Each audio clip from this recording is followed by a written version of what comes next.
Hey everyone, hope your day is going well. We are back on Recollection Road. That's the name of this channel. I have enjoyed the videos I checked out on this channel, so definitely check it out if you haven't. But we're gonna watch this video.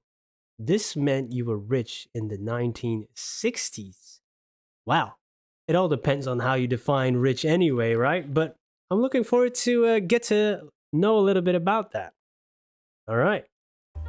In the 1960s, certain simple luxuries made a family stand out, especially when it came to modern conveniences. These were the things that many of us dreamed of, so if you were lucky enough to have them, that meant you might have been rich in the 1960s. Okay. Verify this for me if you were around back In the then. 1960s, having central air conditioning was a big deal. Most people were still using fans or noisy window units to stay cool, but central air made a home feel fancy and modern. Walking into a house with cool air on a hot day felt amazing, and it showed that the family could afford such a big investment. Usually, the rumor mill would start when neighbors would see work trucks in front of the house, and they would quietly speculate about how they could afford such a luxury. Central air was also expensive when it came to monthly utility bills, so Yeah. having it back in the 1960s meant you were living the good life. Oh, it still is That's- to me. I think, maybe in the US, air conditioning is more common, especially in areas where it's hot and warm. There's a warm climate.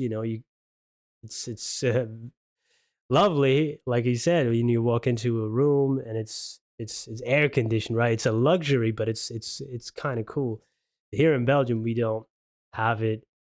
It would be like some people do have it. It's an over the top luxury because, like, it's maybe 2 months out of the year you have a use for it, maybe at best. So yeah, we have heating. That's more important. Two-story house was a sure sign of success in the 1960s. Oh. While most people lived in single-story ranch homes, a house with 2 floors proved a family had extra money to spend when it came to where they lived. It also often came with special touches, like an intercom system. The extra rooms were perfect for families with multiple children, and it also gave them separate areas to entertain. Two-story homes were impressive, and they sent a clear message that size does matter. If your house happened Oh wow, that bathroom, man! I just did a reaction to some of the styles of the 1970s and stuff. The colored bathrooms and kitchens. Those are you don't really have that anymore, right? It's different now. Now we have all kinds of other tints, nature tints, and stones and different materials. Yeah, man. Hey, that aerial picture of that neighborhood, I always think of that song, Little Boxes. Made it ticky tacky. Good one. to have 2 bathrooms in it, then you were definitely rich in the eyes of many. Most homes were originally built with just 1 bathroom. So if yours had 2, that was 2 bathrooms? unbelievable. Oh. A second bathroom That meant still you is, had no? options. And as a parent, it also gave you a bit more privacy. There was no waiting in line in the morning, which made everyone's day start a little smoother. It was a big expense to add another bathroom, so owning a Yeah. home with 1 extra was a clear sign of wealth. Hey, it In the still 60s, is. It still is, man. A little bit of something about me. I didn't even have a bathroom until I was like 8 or 9 years old. There was no bathroom in the house, no shower, just we had water, so you know we could wash ourselves, but there was no showers, no bath. Come on. many kids One shared bathroom is bedrooms, luxury. so having your very own room was a big deal. It showed that you were either an only child, or that the family had enough money to buy a bigger house with more space. Kids could decorate the rooms with their own style by helping select paint colors, or adding a patterned wallpaper, which made it even more personal. Privacy and independence was something we all longed for, and having your own bedroom was the first step. Oh yeah. Recollection Road is proud to partner with Legacy Box. Get early access to the best deal of the year. Legacy and then Box, man. off. Owning a dishwasher in the 1960s was definitely a sign you were rich. Washing dishes by hand took a lot of time each day, so having a dishwasher made things easier. Having modern appliances showed that you had made it, and friends and family took note. I mean, who could ignore It still such a is, I shiny, think, beautiful machine, especially since it gave the kitchen a high-tech and fancy feel? Dishwashers were new at the time, and that means they were pricey too. Yeah, it's much more common now, but there's still a lot of people that don't have dishwashers. Sometimes you just don't have the place for it. You're living in a small apartment or something, or you have a small kitchen, you just can't even, all these appliances take up a lot of space. Did your family have an American Express card in the 1960s? Amex was more than just a way to pay. It was a status symbol because not everyone could get one. Honestly, most people didn't even use credit cards back then, but pulling out an Amex card in front of friends at a nice restaurant showed you were part of an elite group. It was more than just a credit card, it was a statement of success. Yeah, man. In America, it's very different. It's much more ingrained now in the culture. Uh, it's like here in Belgium, maybe the last 15 to 20 years that credit cards have so become, now it's more of a thing, but there's still a lot of people that don't have credit cards, which, if you don't believe in consumer debt, maybe a good thing. But not maybe since the internet more, because people want to buy stuff online first. They're skeptical, of course, of putting that information into a computer, and once they get over that hump or that bump in the road, now people are having more credit cards to go travel as well and stuff in that. But it's not really like it hasn't been that way for maybe, like I said, the last 20 years, and now the last 10 years, it really is a thing here. But I remember watching uh, American movies and shows when I was a kid, and credit cards, that was only something you really saw on TV almost. Here, it was all cash or debit cards. Checks, we didn't really have checks as well, really.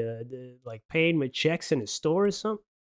Not really. Having a color TV in the 1960s was a huge step up from the small black and white sets of the 1950s. Color TVs were expensive and new, so not many people could afford them. And if a family had more than one TV, forget about it. They were loaded.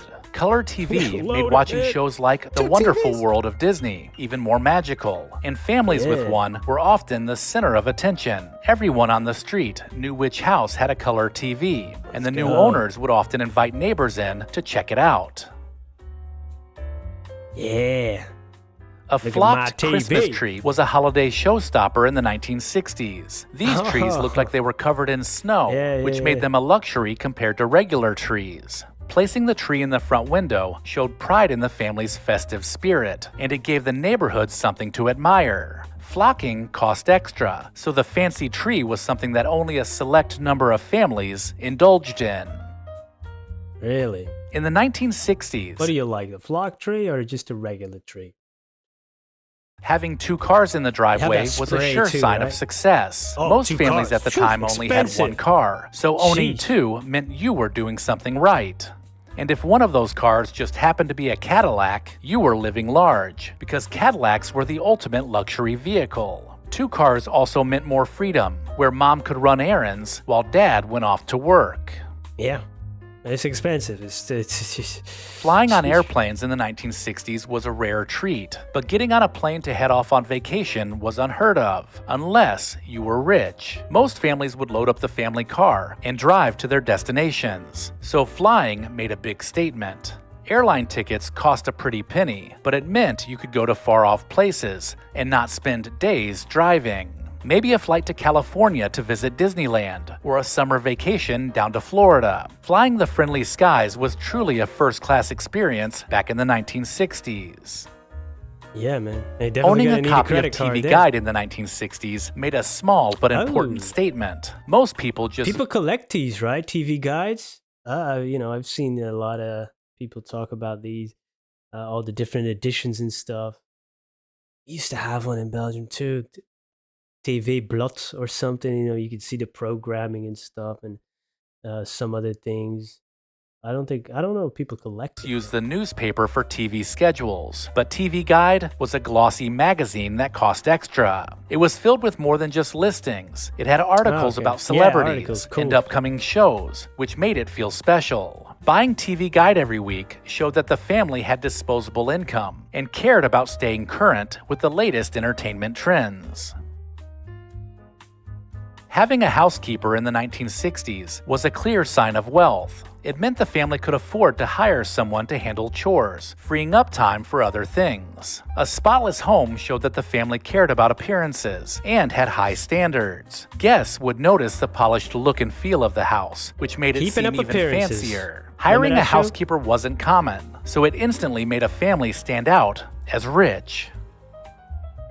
An in-ground Oh. pool in the 1960s A turned any pool? backyard into a luxury retreat. Pools were expensive to install and maintain, so not many families had them. Hosting pool parties Man. became a way to show off this high-end feature to friends and neighbors. An in-ground pool was much fancier than the above-ground ones, making it a status symbol. It showed that the family valued fun, relaxation, and could afford to live a life of leisure.